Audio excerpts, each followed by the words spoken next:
Anyway, nasa linya natin si Comelec Chairman George Erwin Garcia. Sa Double B! Ito may kaugnayan, Weng, doon sa pagpa-file ng SOSE. SOSE ba tawag doon? Oo. Statement of Contribution and Expenditures. Pwede ng online. Ba, pinadali ang pantrabaho ng mga politiko. Ba't natin pinadali, Chairman? Ganun, no?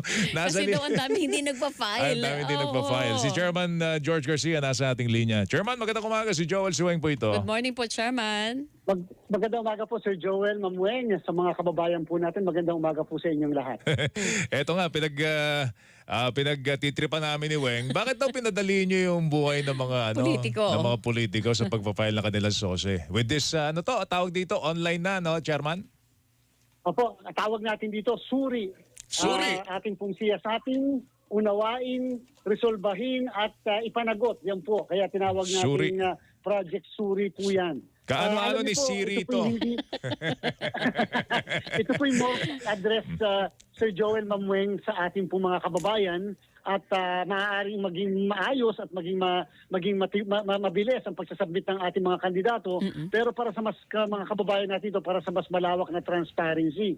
Nasa mga susunod na halalan, online na ang pagsasubmit ng ating po mga Statement of Contributions and Expenditure. Kasi po, sa kasalukuyan, manual pa rin na ginagawa pagkadami-dami mga dokumento ang sinasubmit.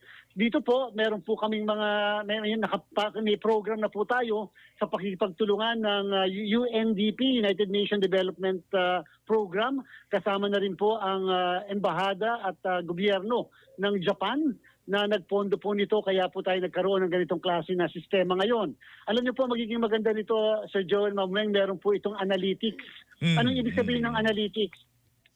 Dahil na nga ito'y naka-online, kung ang gustong tingnan ng ating mga kababayan ay yung mga submission ng ating mga kandidato, kung sino yung donors nila, pwede na po kaagad magkaroon ng mismong programa ay ipapakita sa kanila yung nakasummarize sa sino yung mga donors, paano yung pwede nga may mga graph na at saka may mga iba pang information patungkol lang doon sa ilang item na gusto po nila. Ito magandang Weng, magandang malaman natin dito. Chairman, kasi ang problema natin sa SOSE ay yung truthfulness ng declaration, di ba, Weng? Kasi may mga kailangan dyan. Pag sinabi na halimbawa, di ba, ni Mayor Joel Rezobel na gumastos ako para sa TV ad ko ng ganito. May mga resibo kang ipapakita dyan, Joel eh. Kaya nga, bakit diba? akong ginawa mong ehemplo? Sikat ka eh. Hindi, yun lang, Chairman, yung truthfulness, di ba? Kasi yun ang problema natin dyan eh. Meron na ngang natanggal na-disqualify Weng dahil nga hindi truthful yung kanyang dineklarang dun sa SOSE. No? Paano nito nasosolusyonan, itong online na pagsasubmit na ito, nitong suri? Ito pong katotohanan ng mga deklarasyon dun po sa SOSE. Sir Joel, Ma'am Weng, nung ako po'y nagkaroon ng pagkakataon makapagsalita nung i-launch natin itong Project Suri, isa po sa akin pinunto at sinabi na ito po'y pinapagaan natin ang buhay ng bawat isa. Ito po'y mas ginagawa nating maging mabibilis ang transaksyon sa pamahalaan sa pamamagitan ng bagong teknolohiya. Subalit nandun po yung corresponding na obligasyon ng mga mamamayan na hindi pa pwedeng tayo kontento lang na sila'y nag-submit ng kanilang mga Statement of Contributions and Expenditure. Katulad din po ng SALN, at least po itong SOSE, sinasa publiko natin, sana po matulungan man lang ang COMELEC po ng ating mga kababayan, ng mga interest groups, ng mga organizations, masuri po nila yung mga sinasubmit sa atin. Baka naman talagang merong na hindi na isama. Baka naman merong na idagdag na wala naman pala dapat. O kaya naman mas nireduce ang presyo. Hindi naman pala talaga dyan. O kaya naman baka peke yung mismong resibo na pinapalagay nila doon sa mismong SOSE bilang isa sa mga attachments. Siyempre po, hindi naman ganun kadami ang tauhan ng COMELEC. Hindi rin po ganun yung resources namin na ganun kalawak at kalalim, and therefore, kakailanganin po talaga natin, Sir Joel, Ma'am Weng, lalo na po ng media, ang tulong po upang mas matingnan nating mabuti, makatotohanan ba yung sinasubmit sa amin. Tama po, minsan nakakatisod kami na nasiswertehan, nakikita. Paano po kung hindi natin napakikita? Di parang formality na lang pala yung pagsasubmit ng ating SOSE. So, ibig sabihin, Joel Chairman, dahil ito'y online na, isinasa publiko sa taong bayan, anybody can check online, one click lang, kung ano yung submission ng mga politiko, sino yung nag-donate sa kanila, at gaano kalaki ang kanilang ginastos. Tama po? Tama po. At Okay. halimbawa, Mamueng, tinype ko gamit yung program na yan. Tinype ko yung pangalan Joel Reyes Subel. Gusto kong malaman kung ilang beses o ilang kandidato siyang nagbigay doon sa ng kanyang contribution or donation. Pwede po kasi naka-analytics siya. Pwede po lumabas na yung Joel Reyes Subel pala nagbigay sa 4 na kandidato for senator. Pwede niya pong gawin kaagad yun kasi nga po, yun yung purpose ng sistema na ito. Kung ano yung gusto mong information, pwede yung doon lang malimit sa information na yon. Wala Okay. pong issue ng data privacy doon, Chairman. Opo, yan po yung resolve na natin sa issue ng data privacy dahil una, yan po kasing pagsasabit ng SOSE ay mandatory requirement. Number 2, ang lahat po ng dokumento na sinasabit sa COMELEC, kahit po yung certificates of candidacy, Mamueng, Sir Joel, ay public document. So bakit natin ililihim sa publiko yan? Hindi po, halimbawa, yung address po nila. Bakit natin nililihim yung address? Yun yung nasa certificate of candidacy nila. Opo. At number 2, siyempre po kaya natin ilalantad dyan upang alam ng publiko kung talaga pong nagiging totoo ang mga kandidato, kung sa SOSE pa nga lang, nagsisinungaling na. Ano pa pong aasahan natin kapag sila mga nanunungkulan na? Okay. And doon po, 'di ba, pag personal ang yung manual submission, nandun lahat ng kontrata, nandun ang lahat ng resibo ng pinagkagastusan ng isang politiko. Kung online na submission nila, Chairman, paano po yung ganong klase ng mga dokumento? I-scan po nila dahil hahanapin They din have po to sa kanila. upload. Lahat I-upload yun, i-upload nila yun. yan.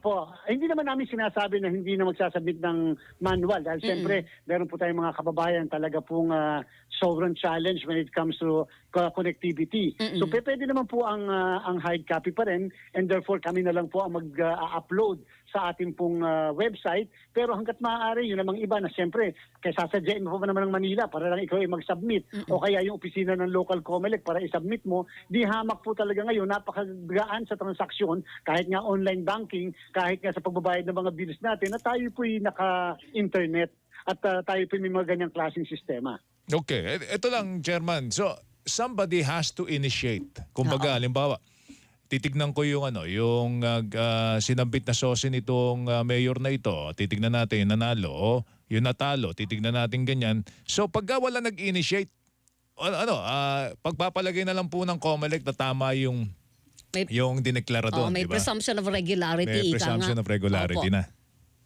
Hindi po, Sir Joel. Kami po mismo nag-a-analyze. Meron nga po kaming kinasuhan. Sumobra na 5 piso, sumobra na 10 piso, 20 pesos. Meron po kaming dinisqualify perpetually. Isang kandidato na dating senador at isang kandidato na mga for governor dahil 2 beses hindi nakapag-file ng kanyang SOSE. So meron po rin kami pero mas magiging mabilis, epektibo kung kasama natin ang publiko, ang mamamayan, ang mga media, ang simbahan, ang lahat dito po sa pagtingin. Ngayon po halimbawa, kahit hindi pa natin pinapatupad yung project suri natin para ito sa susunod na halalan pwede nyo po makita sa website ng COMELEC. In-upload na po namin since last week yung pong mga certificate, statement of contributions and expenditures ng mga kandidato for senators, kandidato for party list at saka po political parties, makikita nyo na po lahat. Sa susunod naman po yung mga local candidates natin. Ito lang may tanong dito.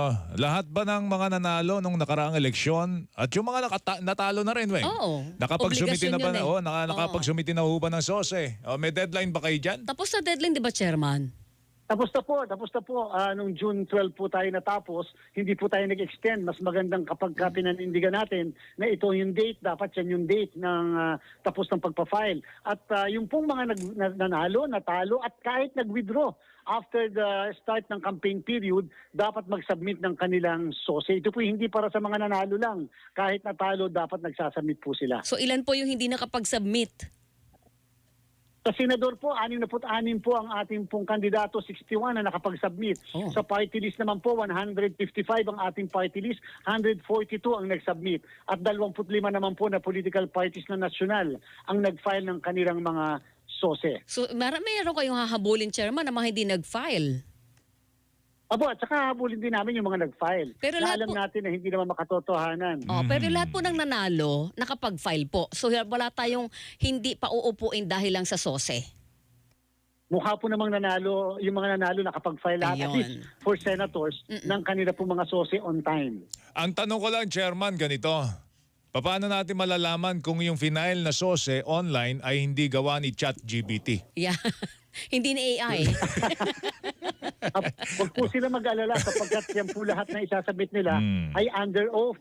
Sir Joel, pinapanindigan yan, under oath po yan, at pwede po namin i-counter-check lahat yung kung saan nanumpa at kung talagang yung mga sinabit nila ay base doon sa katotohanan at saka sa dokumento. In fact po, pwede pa rin naman kami later na magpasubmit ng mga hard copies sa kanila ng mga dokumento. Pero siyempre, for purposes ng mabilis na compliance, para maabol nila yung mismong date ng deadline, pwede pong online kaagad ang pagsasubmit. Okay. Pag nandaya pala, Chairman, may additional kaso yun?